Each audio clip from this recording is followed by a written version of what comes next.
Global global warming వల్ల ప్రపంచ దేశాల్లో వాతావరణం అల్లకల్లోలం మారింది. వానాకాలంలో ఎండలు, ఎండాకాలంలో వానలు, ఒక దగ్గర అతివృష్టి, ఒక దగ్గర అనావృష్టి సంభవిస్తుంది. ఇటీవల భారతదేశంలో కూడా వర్షాకాలంలో మహారాష్ట్ర, గుజరాత్ ఏరియాలోనేమో అతివృష్టి, తెలంగాణ, ఆంధ్రప్రదేశ్ అనావృష్టి, అంటే వర్షాలు లేకుండా చాలా ఇబ్బంది పడుతున్నారు.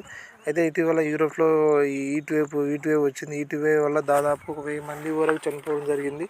అలాగే తార్ రోడ్లు, అంటే తాడుతో చేసే రోడ్లు కూడా కరిగిపోయి రబ్బర్ కరిగిపోవడం జరుగుతుంది.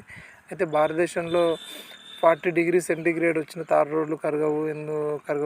మరి యూరోప్లో 40°C వచ్చిన రోడ్లని కరిగిపోయి కార్లకు ఉన్న రబ్బర్ కరిగిపోవడం తెలుస్తుంది.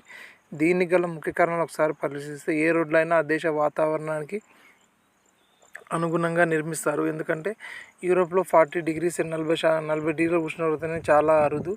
ఎందుకంటే మన భారతదేశంలో 40° ఉష్ణోగ్రత అనేది చాలా సర్వసాధారణం. ఒక్కోసారి ఎండాకాలంలో 50°C ఉష్ణోగ్రత కూడా రికార్డు వస్తుంది. రాజస్థాన్ లాంటి ఎడారి ప్రాంతంలో, మన గ్రామకొండ ఏరియా ప్రాంతంలో 48 కూడా ఒక్కోసారి రీచ్ అవుతుంటుంది. ఎందుకంటే అక్కడ మన బొగ్గలు ఉన్నందువల్ల.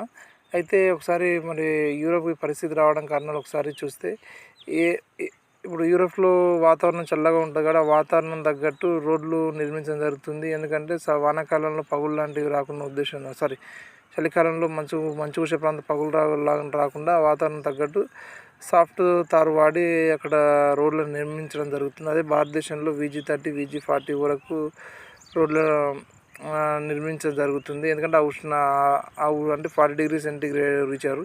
60°C అనుకూలంగా ఉండేటట్టుగా భారతదేశం రోడ్ల నిర్మాణం జరుగుతుంది. ఎందుకంటే రోడ్డుపై ఎక్కువ మొత్తంలో వెహికల్స్ ఎక్కువ ఉష్ణం, వేడి ఉత్పత్తి అయ్యి టెంపరేచర్ పెరిగే అవకాశం ఉంటుంది. కాబట్టి తదనుగుణంగా కూడా రోడ్లను నిర్మించడం జరుగుతుంది భారతదేశంలో. అలాగే ఇక్కడ రాళ్ళ మిశ్రమం మనం అందరం చూస్తుంటాం. ఇక్కడ రోడ్లు వేసేటప్పుడు ఆ రోడ్లపై మనం మొదటి విడత రాళ్ళు వేసి దానిపై రోడ్లు రేకి తొక్కి జరుగుతుంది. అయితే అక్కడ రోడ్లు చాలా స్మూత్గా ఉండడానికి వాళ్ళు సాఫ్ట్ రాళ్ళు, చిన్న గులకరాళ్ళ ద్వారా రోడ్లు వేయడం జరుగుతుంది. అలాగే